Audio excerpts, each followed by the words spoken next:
The Mike Wagner Show is powered by Sonic Web Studios. Hi, this is Mia Mosinzia, also known as Mia No Time for Love. Check out my latest book, Missing, available in print and ebook formats on Amazon. It's now time for the Mike Wagner Show, powered by Sonic Web Studios and sponsored by international award-winning author Mia Mosinzia of Missing. The Mike Wagner Show can be heard on over 40 podcast platforms, as well as hamiltonradio.net, Diamonds FM, and the mikewagnershow.com. We can be heard in over 100 countries, featuring over 1,000 well-known and amazing guests throughout the globe. And named one of the top 100 global podcasts in the New York Weekly Times, Hollywood Entertainment News, Los Angeles Weekly Times, Apple, and Chartable. So sit back and relax and enjoy another great episode of the award-winning Mike Wagner Show.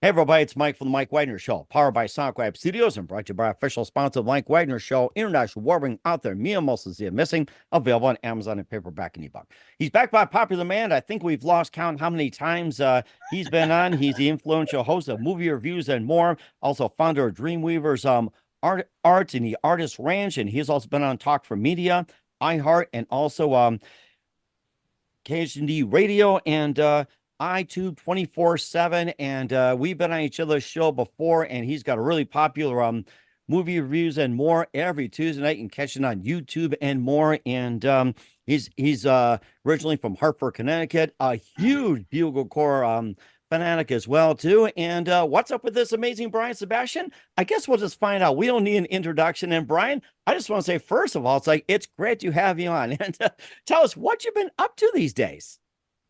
You know, it's funny. I like coming on your show, Mike, because we're old school radio, and not a lot of people can understand that, you know, or do you not meet a lot of old school radio who are doing podcasts? So as you know, I always say TV, radio, podcast, because that's the correct way to do it. TV, radio, podcast. I like that. I'll have to put a title on it. It's like TV, radio, podcast. I'm going to have to write that down. See, I'm writing this down right now. So yeah, TV, radio, podcast. And we talked earlier as well too on the show when, you know, how you, keep calendars and everything. You got Calendly. People save things on the, their phones, their laptops, their Apple phones and everything. But for some of us, we still have the basic folder, because you never know what's going to happen when it comes to the end of time here. So yeah. You know, it's funny. I don't know if you can see these numbers. See all these numbers? This is for my reels. Oh, and wow. It takes me like an hour to do my numbers each day. Oh my gosh. I was because right now we're at 33 million views and counting. It takes me that long to do all the numbers now. Oh my gosh. And then you show me a picture of some art and all that. So it's like, you've got some really cute artwork right there. It's like, I want to see that again. You show me a picture with all the numbers, and you got some artwork on it. So it's like, is that the person that's doing all the numbers for you or something? No, I have to do all the numbers. No, I'm kidding. I saw a picture there. I saw a little picture. I thought that person must be helping you. Yeah, she is. She's a little 3-year-old girl. It's not mine. She's my friend's. So she comes in, you know how they are. They interrupt you. Can I have this? Oh, I made this for you. So I'm like, oh, thank you. Yeah, we get that all the time, except we have a 3-year-old, 4-year-old, which is called a 4-legged dog. So that's like, our version of a kid. Yeah, beagle boxer, and, lovable, loyal, can be stubborn. And of course, they'll eat just about everything and anything and even come up, except, well, the problem is, she's not able to come downstairs and everything. But if I were to do it upstairs, she's probably up on my lap. She's probably getting attention and everything else. And of course, you get that on podcasts these days too, where you just have, dogs, cats, and, kids coming in, opening doors and all that. I mean, this is a new brand of broadcasting here. So it's like, Yep. And you have to be able to adapt and adjust to all of those new things that are going on. There's distractions. Right, exactly too. And of course, movie reviews and more. You've had 33 million views and everything, and it keeps growing and growing. And you've had some great guests lately too, and maybe some coming up. And you had some great guests on. Yeah, we have a lot of good things. That my only concern is, as we were saying before we started, being booked so far. Like we're booked like right after July 7th right now. Wow. And like when I go back to Los Angeles in mid-April, I Mhm. don't know where I'm going after that. I have no idea. I don't know if I'm going back to Atlanta or to go to North Carolina or if I'm going to a friend's town. I don't know. But because we're on our 100th next Tuesday, it'll be our 100th live show in a row. Wow, Um, 100 live shows. That is a in a milestone. row. Congratulations. Well, because we don't do anything that's taped, but we go straight through the year, and and I hate it when you get sick of something like that because I know you work your butt off doing everything that you're doing where you are. And Mhm. but it's hard to do that. But I don't want to do a tape show, so no matter where I am in cross country, I do a live show, and it's almost impossible to have a good, clean show each Tuesday. But we do our best. And of course, that's also magic as well, too. It's you have access. You got StreamYard, you got Zoom, and of course, you got Hmm. Talk for Radio, KH4 Radio, and also i224/7.com. And I'm looking to I may as well break the news right now. I'm looking to do a live stream one day on StreamYard. I have not decided. I may as well break the news right now with Brian Sebastian here on the Mike Wagner Show. And you can tell that to your audience as well, too, Brian. So That's funny. No, you should. StreamYard is good. Zoom was never set up to be with there's so many people on it. That's not how they set it up. Mhm. Right. And of course, you think of Zoom now, it looks almost like the Hollywood squares of the Brady Bunch. You either have Alice in the middle or you have a smartass named Paul Lind in there just cracking jokes every time Mhm. you try to talk about something. So, For all those people who remember Bewitched and Uncle Arthur. yes, that's right. I remember that. Boy, it's like, where has good TV gone these days? I guess that's a big question. Where's good TV gone? It's on Icon and a couple of those older classic things. IT247 has a lot of classics on like Bonanza and things like that. Oh, nice. Okay, and of course, your amazing show as well too, and of course, it's also free as well too. You can also get on StreamYard and movie reviews and more. And plus, I saw you show me those numbers. You also had your friend's 3-year-old just draw on that, and I think that'll qualify for the Dreamweavers artist ranch. And how's that coming these days?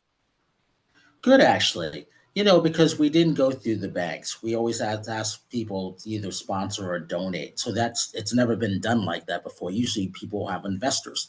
Problem with that is like you're beholden to them in a certain way. And we never wanted to be beholden to anybody. Mm-hmm. Right, exactly. And what's been some of the latest projects that you've had, and what are some of the upcoming projects? Well, it's always about finding those great companies that nobody knows of, especially if I'm at the CES show, finding those great toys. Like, I'll give you, I don't know, I actually don't have it in front of me, but it's one of the things where I'm finding in the toy world, I'm always finding great things. And I like these things like that. And it's one of those things where no one knows a lot of great technology, a lot of great toys exist, and Mm-hmm. a lot of art. So when I'm seeing these things for the first time, I might be the only press person who might have access to these things. And I Really? love that at that point. What was the number one movie last year? Barbie. Where did it come from? The toy world. And I keep reminding people like that. There was no. I saw one big camera this year at Toy Fest in February, and I'm like, it's still. I look at it, it's mine, and I get to share it with whoever I want to share it with. You know what I mean? That's great. Nice. Okay. It's funny you mentioned Barbie because I was going to watch that. I put it off. I put it off. I was afraid Ken might be jealous, but then I was shocked to hear that was up for movie of the year. And I think it was either whoever played Barbie, whoever played Ken was considered for an Oscar. I'm like, seriously, for a movie like that? Yeah, it made $1 billion. It Hmm. did. It did quite well. Right, exactly. And of course, you also had the electronics show that's going on in Las Vegas as well. Every January, there's always one out there too. It's like everything just comes out, around this time. Yeah, it's always great to see a lot of great smart technology. Like one of the things that I found was this. I still have never gotten COVID. So Eden Park, it's a mobile scanner. What it does is scans everything in the room and it kills all the germs and everything like that. Oh my So goodness, that's so they they cool. they gave me that, and another guy gave me this. Airware. You wear it around your neck, and it kills all the germs that are in it. So they love it when I debut stuff like this, you know. Oh So I my like this. goodness. These are just some of the things that just happen to be around me that I'm traveling with. So nobody knows about a lot of these things. So I like to be the first person to debut them. When I saw that airwear thing and it wraps around your neck, it made me think of this one device that's used to control neck injuries and prevent getting hit around the neck and everything like that. And I can't think of the name right now. I had a guest on my show, and what was it called? The eye collar, Q collar, and I think that's gonna be very popular. And players using the NFL right now and wearing that Q collar significantly Mm-hmm. reduced injuries. When I looked at that, it's just like, that's going to be almost like the new must have of the future. It's like whatever neckwear, Q collars, or you have that airwave, or it could be like, oh gosh, what else could they put it on? And of course, back in the day, they had all this jewelry and all that, or maybe they'll have like, you know, just stud 24 karat diamonds, around a neck collar. I could see, J Lo or Beyonce, maybe Jay-Z in a male version doing something like that. So, neckwear could be a next best thing. Well, and that's why it's great to find a lot of these products that people don't know of. And I just happen to be pulling stuff out that just happens to be near me. But I have another one, energy lounger. It's Energy like an launcher. Wow. it's like an infrared that you get on, and it actually regenerizes your body. And I Mm-hmm. love that. So they're coming on our show pretty soon, in the next couple of weeks. So I'm talking to all the CEOs of the company, and they all need help. So Oh my that's what we're gosh. doing. So it's not just movie reviews and more. It's not just movie reviews. It's new products, new technology, new art, and something could be coming out like, say, with the airwaves or anything around your neck that could be the next fashion statement that could hit your Target, Walmart, or even Amazon, or any store coming to you in about 3 to 6 months or so.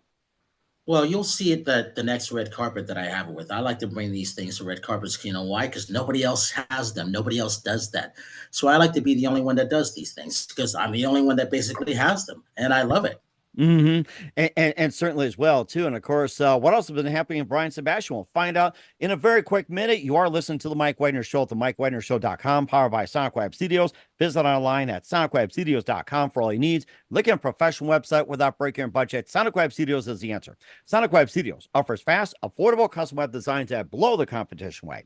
Call today, 1-800-303-3960. That's 1-800-303-3960, or email to support@sonicwebstudios.com. Mention the Mike Wagner Show, get 20% off your first product. Sonic Web Studios, take your image to the next level. Also, time to give an official shout out to our official sponsor of the Mike Wagner Show, international award-winning author Mia Molson-Zia. If you love fast-paced mysteries, you'll love Missing by Mia Molson-Zia, available on Amazon in paperback and ebook. Missing is fast-paced and intriguing with an unforgettable twist. Takes place in 4 countries, 2 strangers, 1 target, where truth is illusion and those who love be the first go missing. It's available on Amazon in paperback and ebook. Missing by Mia Molson-Zia has got great reviews. In Eve 11 endorsed by Howard celebrities, including Joanna Cassie, Forge Riley, and Meneos. So grab your copy today for Goes Missing by Mia Molson-Zia, available on Amazon. Also, check out the Mike Wagner Show at the mikewagnershow.com on our 40 podcast platforms. Heard in 100 countries, including Facebook, SoundCloud, Spreaker, Spotify, and iHeartRadio. Also, Anchor FM, Apple Music, Odyssey, BitChute, Rumble, YouTube. Make sure you subscribe. Also on Podbean and other podcast platforms. Follow us on Facebook, LinkedIn, Instagram, Twitter, TikTok, and more. Take us with you on any mobile device. And for great gift ideas, go to Amazon.com. Check out the Mike Wagner Show podcast. T-shirts, pop sockets, throw pillows, tote bags, hoodies. Makes great gifts 24/7. Go to Amazon.com. Check out the Mike Wagner Show podcast. And for more great gift ideas, go to Amazon.com/Mia Molson-Zia. For great books like Missing, Once, and Wrinkles. Also t-shirts, pop sockets, hoodies, phone cases, and more. Amazon.com/Mia Molson-Zia. Check it out today and support the Mike Wagner Show on Anchor FM, PayPal, and the MikeWagnerShow.com. We're here with the amazing multi-talented TV, radio, podcast host Brian Sebastian, movie reviews and more here on the Mike Wagner Show, and the founder of the Dreamweavers Artist Ranch as well. And I could see that maybe turning to a neckwear and all that, but I was just looking at this here. It's just like it takes a lot of work and everything. And I wasn't sure if I asked this question. How did movie reviews and more actually got started? What was the first thought that said, I'm going to do a movie review show? Because I used to be in home video. Remember video stores? I remember, yes. The old I used to. Blockbuster. Yes, yes. And there's one left. Was it up in Bend, Oregon? That's the last one standing. Oh my gosh. It's either in Oregon or Alaska, one of the two. Really? I But thought it but was in Oregon the whole time, unless it's in Central Alaska, maybe occupied by what? 20, 30 people or something? it's still there, and I'm glad that it's still there because people still pay homage to it. They don't want it to go away, and I do like that. So that's a good thing. I knew when Blockbuster was going to do this because I used to have to go up against them. We put a dent in when I ran Extravaganza Video. That's what our video store was called. We had 3 locations, so I started looking to see how marketing was turned out there, and this is in the early '90s. Mm-hmm. So when a lot of people from the entertainment world would come in, and they loved my movie taste that I gave to them. It wasn't like Quentin Tarantino. There was Quentin Tarantino, Kevin Smith, and myself that worked in video stores. Oh, Those two wow. became directors and actors, producers, and in front of the camera. I didn't want to do that stuff. I wanted to be the person who helped promote the movies, if that makes sense, which is why I became Movie Reviews and More. I always knew that more was going to be bigger than the movies, but I didn't know what that meant.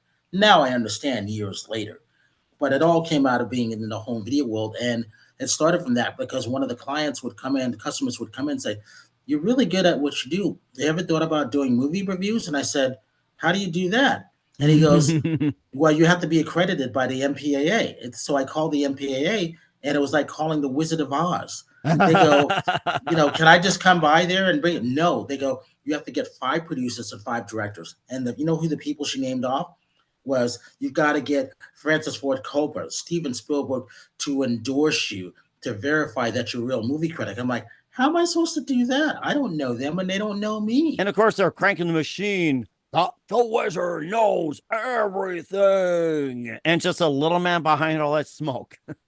Well, that's how it started. So it's one of those things where the loophole, and nobody knew it, was public access. You remember public access shows? I remember, yes. I remember watching some of the shows over there. It's like some had puppets, some just, had plain old chairs, a table, and of course you had a glass of water, and it wasn't all this smoke and mirror and lights and laser shows and 50 girls singing and all that, or hair bands getting up and doing their intermission, whatever. It's just just a simple chair, and he had a table, he had a glass of water. It made me think of the old talk shows on NBC, CBS, and ABC. Even in 1960 presidential debate, it wasn't all this pomp and circumstance. It was just 2 people sitting there, really polite, in ordinary office chairs, having a table and just a glass of water and just talking. I was watching this. You just brought back memories of that because it was so true. And then everybody was nervous because they weren't used to coming on that. And if you remember, Channel 3, at least in Los Angeles, and most channels, Channel 3 was when you put your VCR in to turn on the channel. So you turned it on to public access. So I was amazed when people would come into the store. So, "Oh, I saw your show." I'm like, "You saw my show?" I'm like, "Where?" And he goes, "Oh, it's on Channel 3. It comes on this time." I'm like, "Yeah, you actually saw it?" I'm like, "Well, what did you think?" He goes, "Oh, we liked it." I'm like, "Okay." I wasn't used to that because I'm still working behind the counter in the video store. But that's how I got accredited. I got a letter saying you are accredited. And then so the secret was what I did was I got 5 different directors as I was the producer and host to be accredited to do movie reviews. Nice. That's how I did it. Till this day, I'm the only one that's ever done that. How do I know that? Because they know that by being accredited, because you only had so many people who are allowed to do the junkets, meaning doing celebrity one-on-ones for movies or DVDs or book releases and things like that. Oh my gosh, I think you're putting Siskel and Ebert to shame practically, which is a good thing. So hey, I knew I couldn't do a thumbs up, so we created, my old partner, he's no longer with us, Bill Margot, created the 4 E's. I go, "Bill, that's pretty good." He goes, "Take it and run with it, kid." I said, "So Movie Reviews and More, our rating system is the 4 E's. Any good movie or book or TV show, CD, whatever, piece of art, is it engaging? Is it educational? Is it engrossing? Does it wrap around your head? Can you see it?" So, any of those are, entertain it. Those became our 4 E's. And if it was Wow, okay. bad, you know, I'd just say it's just an empty movie. Oh, I was Still gonna E. say, I give a thumbs up on that one. I'll tell you that. So, Well, it was also an honor to meet Roger Ebert. You know, the one time I met him was in Toronto at the Toronto Film Festival. He's just sitting there like this, waiting to go in to do his TV interview. I said, Roger, I like what you do. I didn't say I wanted to be on a show. I was too shy to say that, but I was like, that was right. the only time. And then later on, when he passed, you know, I got a chance to meet his wife. So I like that. I never forget that because again, you never know when you're going to meet people, and you know you probably won't get a chance to meet them again. Right. Exactly it too. And of course, I was thinking about the whole public access, and of course, you remember watching Wayne's World. I don't know if it was fictional, but that was up in Chicago, and they had a public access channel, and it had a lot more viewers, a lot more followers than some of the local TV shows they had around there on the big Hmm. networks that are hooked on local, totally independent, and even outdid the independent channels. It was like, you know how they did it? They just kicked back and just had fun. That was it. No rules, no nothing. I think of public access is like you can do whatever the heck you pleased, even 10 at night or afterwards. It's like, boy, some of the things people did and got no right. Well, it's because they didn't care. But the problem was with me was that I couldn't do that because you know I got into interviewing celebrities. So what do celebrities have? Publicists. So Hmm. I couldn't say something bad like a Siskel and Ebert because I would never be invited to that. So I had to learn to play a game with unwritten rules that had rules. You Hmm. can imagine that. So imagine treading all of those things like that and getting in and being able to interview people. And that's how it started, movie reviews and more. Hmm. Who is like some of the more notables that you had in the early days with movie reviews and more, where it's like you had someone that was like a nobody, and all of a sudden they became a big time, or somewhere along those Well, lines? well, remember Tammy Lee Webb, Buns of Steel, Abs of Steel? I Remember her? remember, yes, but the Buns of Steel, right? Yeah, I want to have Tammy come back on the show because she sold 15 million VHS tapes. Remember that? 15 VHS, million. my gosh. And we're still talking about Blockbuster back in the day. And I remember the VHS first came out, they had the beta, the video disc, you know, that big one. And I remember there was a story, I think the VHS almost did not come about. You know, there were some Hollywood producers or studios that were suing the videotape industry, think it's going to cut into sales, but really it's like it enhanced more sales and made more Absolutely. profits for the They made studios. more It's money. Any oh, movie that bombed, they made their money back on VHS sales. Now they don't have that. Now right. they have streaming, they can't make that money back. And, That's why and all the studios are in debt. And of course, the thing is that you cannot track streaming. It's like, you know, it's like with Spotify. It's like, hey, I get a stream. It's like, you know, you got 10 millions. It's like, you know, how do you know who's streaming, where you're streaming, how much you're making, and everything? But then when you're holding a physical piece, like say a tape, a disc, or anything like that, or let's say you buy something square like this will know that how many sales you do, you take inventory and everything else. But one of the big drawbacks I see with streaming and digital is like you don't have that copy, you don't have that intimacy of that you hold it, you cherish and all that. It's like, you know, one day it's like, you know, something goes out, it just goes off into thin air. Yeah, I got rid of all my movie collections. You know, I just like when I had albums. I think I had over 1,100 albums because I was a disc jockey, and you remember what that was like. And Oh yeah. then, you know, 99, 2000, I got rid of them all. I sold them all to Amoeba. And it was one of those things, well, I don't need them anymore. And then now I was like, now I could use some of them again because what vinyl sounds like, you know? Hmm. Same thing with those VHS. They used to send them to me in the mail. I used Uh-huh. to get about 23 of VHS tape screeners Oh in the my mail gosh. a week. A week, Michael. I Whoa. would get 5 to 7 a day from different studios, independent people like that. Hey, will you watch our stuff? And then at that point, they cost $98.73, and you made your money back 6 weeks later Uh-huh. because of all the rentals that would come in. That's Hmm. how you made money back in the old days of VHS and video stores. Hmm. And they also kept tracks as well too, like with Hmm. Blockbuster, Family Video, and I think there was a competitor or two to Blockbuster. And oh gosh, it's been so long, you know, having all these video stores, and they have competitions, but it's also a fun competition. I remember Blockbuster was like, yeah, Blockbuster over here, Blockbuster over there, over there, over there. it was like the Dollar General back in the day, where it's like you just had like a store for every Do you two know three why? blocks, or in Walgreens.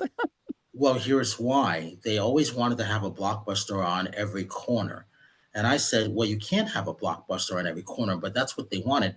And that's a bad thing because that means you were going to eventually buy up all the mom and pops. So think about this. We did a thing called quarter days.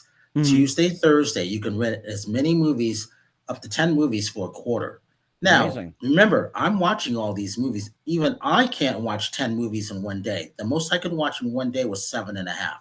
If I started exactly at 6 in the morning and I ended at midnight, that's 7.5 movies. Oh And my the average, gosh. think Ugh. about it. The average movie was about 2 hours. 2 hours and 15 minutes. It's still kind of the same way now. That's a long time. And then if I had an hour bathroom break or I went for a walk for an hour to go get something to eat, I'd come back. That's how I remember how I did all this stuff. And when I'm looking at all the movies that I watched, Mike, I still keep track. This is my numbers that I write down each day of all my daily numbers. That's each Wow. day that I keep that. But if I'm keeping track of my movies, I still have them. I write them down like this. See this? This is every single movie that and TV show that I've ever seen in a notebook. I've been Oh my keeping track since goodness. 1992, Michael. In case Wow. anybody ever doubts me. So again, having that validation of all the stuff that we do, I can validate everything that I do. And, You and see, certainly, I'm just turning around, picking up stuff as you're talking about stuff. there you go. Yeah, and certainly we're getting into the history of it and whatever else. And I also think too that I got those red boxes that kind of took things out of the equation as well Well, too. let me ask you this, Mike. How many people do you know are going to rent stuff at Redbox now? I will be honest with you, not Nobody. a lot of people They're these not days. doing they're not doing that anymore unless you're old time and you don't have anything that you're streaming. Because Hmm. almost everybody has Netflix at least, unless you don't have a TV, which is Right. understandable. Right. Or it's just like some people don't own a computer or they keep their things around or, DVDs, VCRs, and of course, Hmm.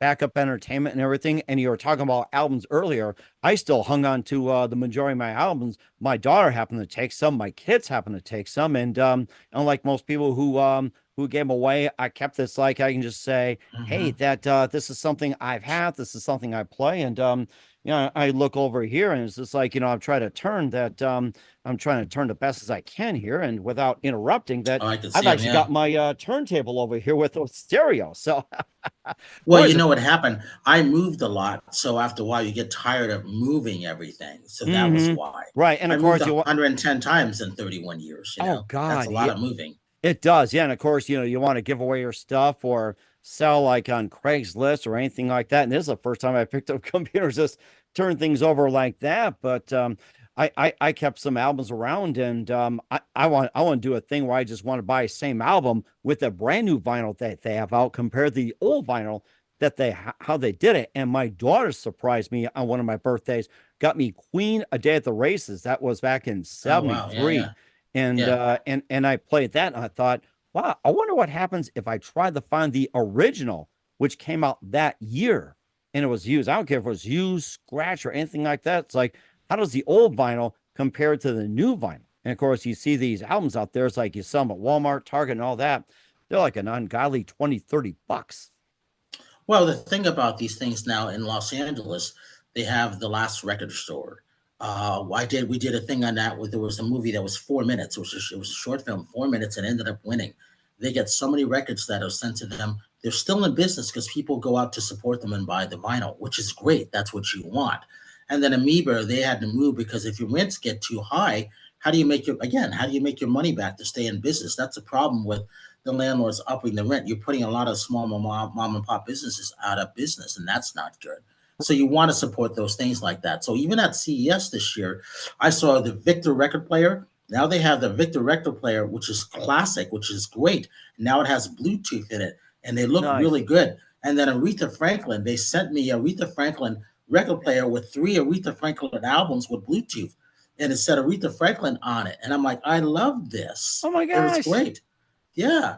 And it Wow. sounds like a regular old fashioned stereo. It sounds that good. The quality's that good.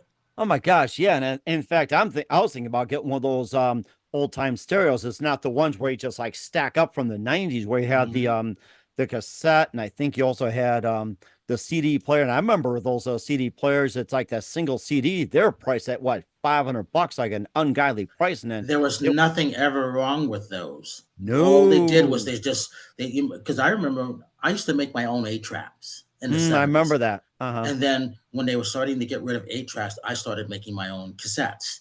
And as you know, they started going smaller. And then when they started going digital in, the mid to late 90s, well, now you go into DVDs, and I'm like, oh, this is not good. How is this going to go up against albums, smaller compared to bigger?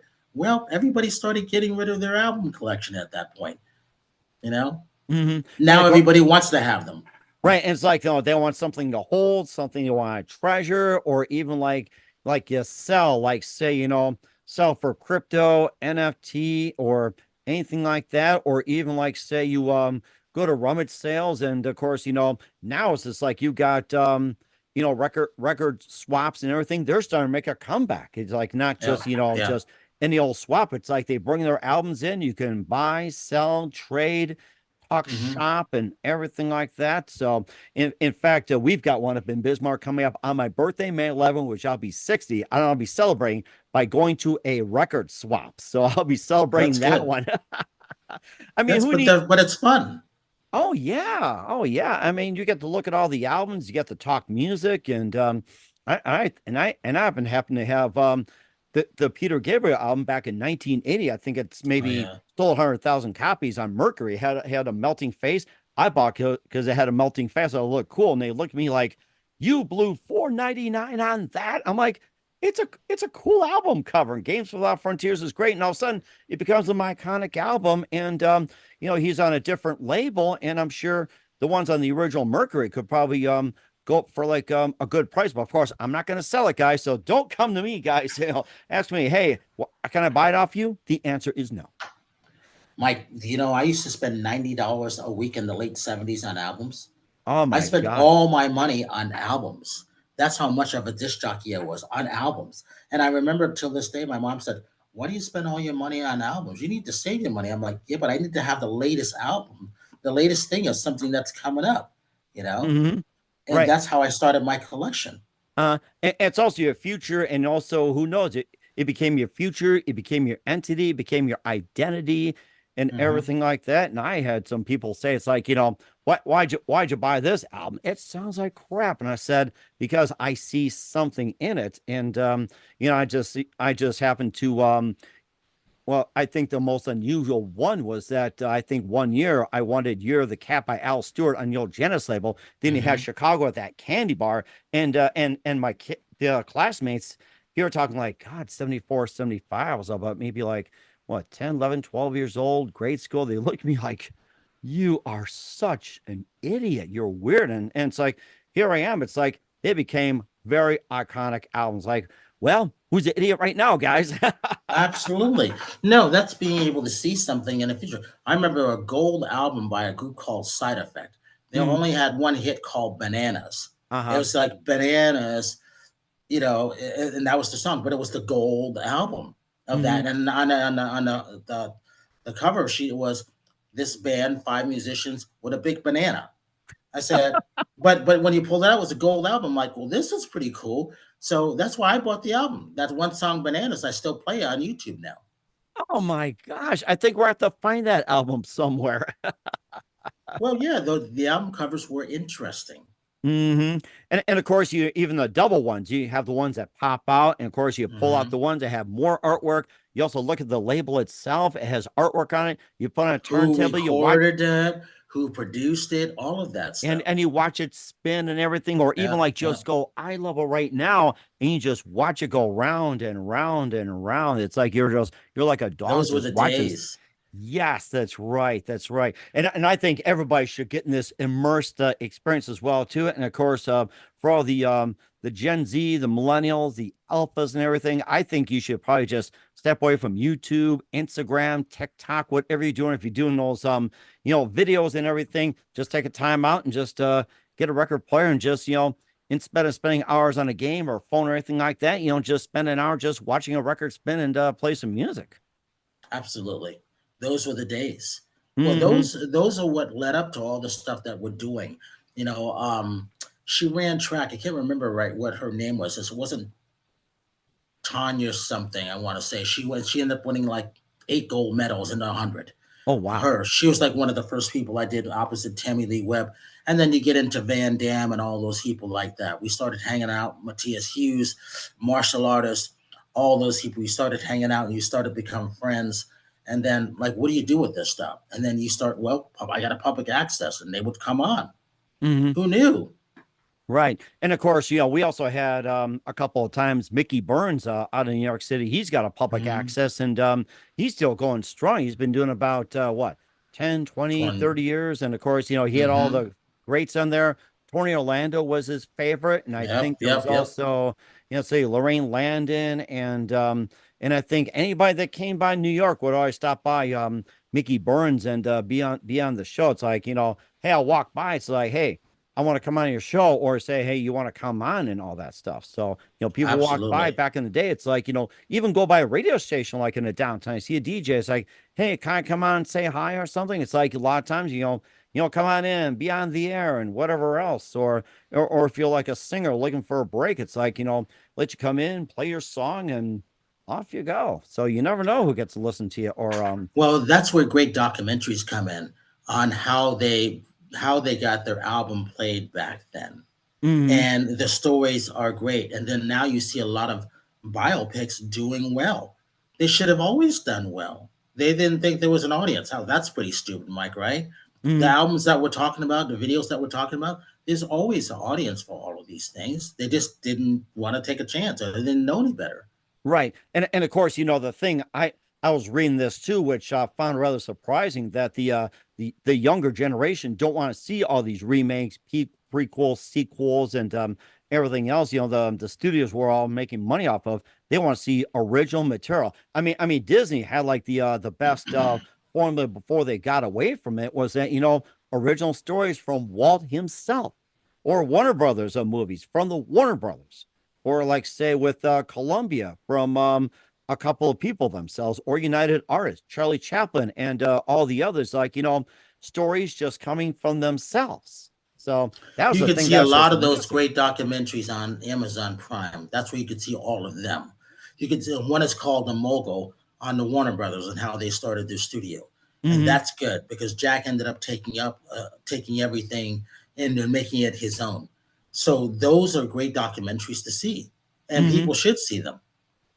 And it's also a good learning tool as well, too, like how Johnny Cash got started. Willie Nelson got started, and I think I watched a couple of times, a couple of versions of the Jackie Gleason story, how the Honeymooners got started. I thought, wow, what a story. And I think the one thing that blew me away about Jackie Gleason, you think, he studied classical music and he made this great music and, all this beautiful music. It's like he never learned classical music. He couldn't even read or understand music. It's like it was all in his head, and explained the process of it. And I thought, what a genius. Well, I couldn't read music either. I wasn't taught to read music. I was taught to, as a drummer in the world of drum and bugle corps, play this like this. So I can remember that. So I can still do that. And then when I started to read music again, I was so happy because I was never taught how to read music. So in high school, my sophomore, junior year, I started to learn how to read music. And I'm like, oh, I know this because I knew every classic song. Because we played it, or someone played it in the drum course. So I knew it. And I'm like, oh, play this like this. I'm like, because I already knew that, the beat of it and what it sounded like. And I just had to like, oh, okay, I can do this. So I was so excited when I could finally read the notes on a paper. I was really excited. And by the way, I got to go back to no microphone. I'm about to look for that. So, well, I have to get one of those old RCA, like those ribbons and everything else. Maybe just, hook it up and all be mellow and all that. I think I should start a collection of microphones next time. But anyway, getting back to what you're saying too, with reading music and everything, it's like it's all digital. It's like people just forget how to read sheet music, or just trying to experiment, like digital goes away. It's like have them learn all that and see how really difficult it is and appreciate it. Exactly. And that's the art. That's why when I'm seeing drum corps and I'm seeing people read the sheet music, they get all this stuff sent to them in advance. In the old days of what we had to do, we actually had to learn it and be in person to do it. Now they could just send it over the airways and you can learn it. And also like on Zoom, StreamYard, or Microsoft Teams, Skype back in the old days, it's like you just do it online on a computer, and some even do it on phones too. So I mean, it's advanced in ways too, but it's not like having it just in person, one on one, and all that. And I think we need to encourage young ones out there to do things one on one, and don't be afraid. It's like we don't bite. I mean, we're humans just like everybody. We're gentle, and we enjoy being loved and appreciated. We don't bite people or kill or anything like that. So No, oh my we're gosh. not like that. We're not like that. And that's the whole thing. You learn to enjoy it. And that's the part about movie reviews and more. You get a chance to bring in some of the old, some of the new, and you mix it up. And you teach everybody, and you get a chance to learn new things. That's really what it's about. And also learn from each other. You interact, you can crack jokes or whatever else. And I was on with you a couple of times, and Nancy Powder was terrific. She ended up being my show, and I think there was Natasha, and I learned a lot from her, and learned a lot from you. And there's always others to learn from. And of course, Sherry Nelson, she's been with you for God knows how long, and she's still going strong. It's amazing. Well, it's interesting. Yeah, some people like take off after a while and then they go do their own thing. Some people they peak and then they start to retreat. And that's the interesting thing because you've got to keep going forward. And if you're not, then you're not growing. You get Right. stagnant and you can't, and then you don't do anything. That's exactly it. And of course, I think what people should also realize that you can't just take it for granted. You can't, just bite the hand that feeds you and everything like that. So you gotta learn how to deal with people. And of course, the best part about movie reviews, and since we're on the Mike Wagner show, and I want to make a strong effort to get this out faster than we can, since this is being taped and everything. What's coming up? Movie reviews and more. This coming show, the next show, and the next show after that. A lot of things in the toy industry, a lot of things in the art world, a lot of things in the tech, small mom and pop businesses like the products I was just showing you. They're all coming on. They're all the CEOs are coming on, which is great. I love having access to CEOs and helping a lot of those small mom and pop businesses. And as you know, if you remember, I like anything that's eco friendly, environmentally friendly, sustainable, and then for our ranch, net zero. So we want to be able to showcase all of those products on that. And if you get a chance, it's always dreamweaver.org. So www.dreamweavers.org, and you can see all the things that we're starting to put together. You'll start to see a lot of the products and things that are found around the world that'll all be in one place. And then if you're lucky enough to be invited, like Mike, then you'll be able to come to our ranch and see the showcase of all the stuff that's on that. And certainly indeed. And where can we find movie reviews and more at? Every Tuesday on Talk4 Media, K4HD Radio, always streaming on iTunes 247 out of Franklin, Tennessee, Worldwide TV Network, Woman on TV, .tv, all of those. All right. Well, certainly check that out. And of course, don't forget good old Howard Wiggins as well, too. One of my favorites. Yeah. Oh, yeah. Howard said he had a good time on your show. Oh, he was fantastic. Nancy was great. And Goleta, I had a great chance to talk as well. Love to have her on. Natasha. And and I'm going to try to get an RCA microphone as well, too, one of those ribbons. So we'll have the rich sound of that one. So like Gary Owens. You got it right. Yeah. So I will make an effort on that. So once again, we're with Brian Sebastian. It's always great having the Mike Wagner show. Brian, very big thank you for your time. You're always great. Let's do it again. And what's the website again? And how do people reach you? Every Tuesday, we're always live, never taped, always live on Talk4 Media, K4HD Radio. We stream on over 100 platforms all at once around the world, and not a lot of people do it, which is why we do well around the world. And iTunes 247 out of Franklin, Tennessee, always streaming, which is why our numbers go up every day. WomanOnTV.tv, Worldwide TV Network, and the www.dreamweaversarts.org. That's www.dreamweaversarts.org.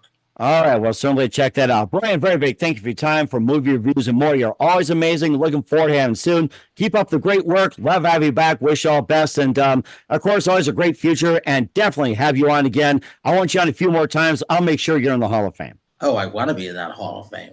Thanks, Mike. I appreciate it. The Mike Wagner Show is powered by Sonic Web Studios. If you're looking to start or upgrade your online presence, visit www.sonicwebstudios.com for all of your online needs. Call 1-800-303-3960 or visit us online at www.sonicwebstudios.com to get started today. Mention the Mike Wagner Show and get 20% off your project. Sonic Web Studios. Take your image to the next level. Hey everybody, my name is Forbes Riley and I'm an American actress and a TV host, and I was delighted when I got my copy of Missing, which is Extraordinary Relation of Ordinary People based on a real life relationship. It's well written, it's amazing. You know, it talks about a man who has lost his wife and his daughter, and it's very well done. I'm going to highly recommend that you go get your copy of Missing. It is a powerful, exciting read. Mr. Mian Moshe Zia. He is the author of Missing. And I want to give a big shout out and a kiss all the way halfway around the world to my dear friend. Check him out at Mia's website. It's called www.miamotionzea.com. Missing, available on Amazon. Again, I'm Forbes Riley, and I will see you again soon. Bye-bye.